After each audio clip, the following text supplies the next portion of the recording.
Subscribe now and press the bell icon. Never miss an update. हालिया चंद दिनों में 2 मरतबा मुझे दुख हुआ उनका बुर्जुल खलीफा देखकर। बड़ी इमारत है, बहुत शानदार। 15 अगस्त को इंडिया के झंडे की लाइटें थीं। पाकिस्तान का झंडा याद नहीं आया 14 को। और कल क्या हुआ? कल इसराइल के झंडे की लाइटें थी। और ये शर्म का मकाम है। अरब मुल्कों में आम स्टोरों में दूसरी तरफ तमाम दुनिया मुसलमानों के खिलाफ होती हुई नजर आती है। अभी डोनाल्ड ट्रंप ने भी 7 ममालिक के वीजा के जो सस्पेंशन की बात की, इसके अंदर से अभी 6 का नाम नहीं आया, एक अफगानिस्तान का नाम गर्दिश कर रहा है। अगर हम इत्तेहाद नहीं हमारा होगा, मुत्तहिद नहीं हो पाएंगे, हम लोग फिरका वारियत में या जनरल तनाज़ात में पड़े रहेंगे, तो कैसे दुनिया के अंदर अपना कोई झंडा गाड़ सकेंगे? तो इंसाफ फिर तो इसी तरह रहेगा मामला। सिर्फ यही नहीं, कतर जिसके साथ हमारे इतने गहरी मरासिम है, हमारे हुक्मरानों के इतने तारीखी, उन्होंने भी वो स्टेटस जो भारत को दे रखे वो पाकिस्तान को नहीं है। भारत के जो आइंदा वर्ल्ड कप होने कतर के अंदर, उसका बड़ा ठेका जो काम करने का इंडियंस को दिया गया है, इंडियन कंपनीज को, इंडिया को ये स्टेटस दिया गया है कि इंडियन के सरकारी अफसरान किसी भी वक्त कतर जाना चाहें वो डायरेक्ट जाएंगे, एयरपोर्ट पे लैंड करेंगे, उनको उसी वक्त ऑन द स्पॉट उनका वीजा लगेगा और वो जाके अपना काम करेंगे। पाकिस्तानियों के लिए कतर जाना किस कदर मुश्किल है, कोई अंदाजा नहीं लगा सकते। घुमन साहब ने मालूम है कि उनके आज शर्म से डूब बनने का मुकाम नहीं है कि बीइंग एन इस्लामिक कंट्री कहां पे हमारी फॉरेन पॉलिसी स्टैंड करती है, कहां पे हमारा फॉरेन ऑफिस काम करता है। हम इंडिया किस लेवल के ऊपर पाकिस्तान को, मतलब पाकिस्तान के अंदर अगर देखा जाए तो इंडिया ने तो ईंट से ईंट बजाई है, हर तरीके से कही है। सऊदी अरब ने भारत का साथ देते हुए पाकिस्तान का सबसे बड़ा कूटनीतिक अपमान किया है।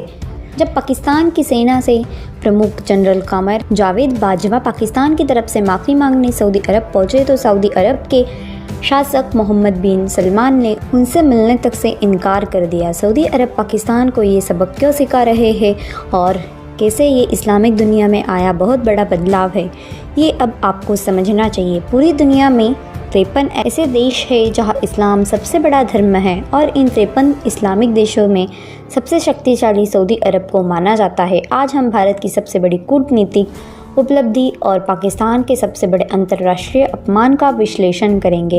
इन दोनों ही बातों के केंद्र में सऊदी अरब है। सऊदी अरब ने भारत का साथ देते हुए कैसे पाकिस्तान का सबसे बड़ा कूटनीतिक अपमान किया है, उसका सबसे बड़ा उदाहरण है कि जब पाकिस्तान की सेना के प्रमुख जनरल कमर जावेद बाजवा पाकिस्तान की तरफ से माफ़ी मांगने सऊदी अरब पहुंचे तो सऊदी अरब के शासक मोहम्मद बिन सलमान ने उनसे मिलने तक के इनकार कर दिया। जनरल कमर जावेद बाजवा के साथ पाकिस्तान की खुफिया एजेंसी ISI के प्रमुख भी थे, लेकिन सऊदी अरब ने पाकिस्तान के 2 सबसे शक्तिशाली अधिकारियों का अपमान करने में कोई कसर नहीं छोड़ी और कई बार विनती के बावजूद क्राउन प्रिंस मोहम्मद बिन सलमान इन दोनों से ही नहीं मिले और आखिरकार 2 दिनों तक सऊदी अरब की राजधानी रियाद में रहने के बाद उन्हें खाली हाथ वापस लौटना पड़ा।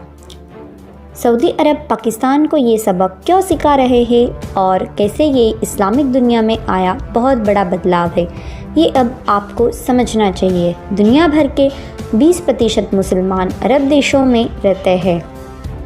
पूरी दुनिया में 53 ऐसे देश हैं जहां इस्लाम सबसे बड़ा धर्म है और इन 53 इस्लामिक देशों में सबसे शक्तिशाली सऊदी अरब को माना जाता है। इसकी 3 बड़ी वजह है। पहली ये है कि सऊदी अरब के पास दुनिया का 18% तेल भंडार है। दूसरी ये कि आर्थिक रूप से सऊदी अरब बहुत मजबूत है और सिर्फ अरब देशों की बात की जाए तो सऊदी अरब पर पैमाने पर दूसरे देशों से न सिर्फ बहुत आगे है बल्कि पहले नंबर पर है। चाहे बात अर्थव्यवस्था की हो, सेना की हो या फिर दुनिया की राजनीति में दखल की, इस्लामिक देशों में बहुत कम देश ही सऊदी अरब को चुनौती दे सकते हैं। तीसरी वजह यह है कि सऊदी अरब पूरी दुनिया में इस्लाम धर्म का केंद्र है और दुनिया भर के मुसलमानों के लिए सबसे पवित्र माने जाने वाले मक्का और मदीना जैसे स्थान सऊदी अरब में ही हैं। इन्हीं वजह से कतर, कुवैत और इराक को छोड़कर सऊदी अरब के संबंध अरब लीग के सभी देशों के साथ बहुत अच्छे हैं और दुनिया भर के 20% मुसलमान इन्हीं अरब देशों में रहते हैं। पाकिस्तान इंडोनेशिया के बाद दूसरे नंबर पर दूसरी तरफ पाकिस्तान है जो सऊदी अरब की तरह ऑर्गेनाइजेशन ऑफ इस्लामिक कॉरपोरेशन यानी OIC का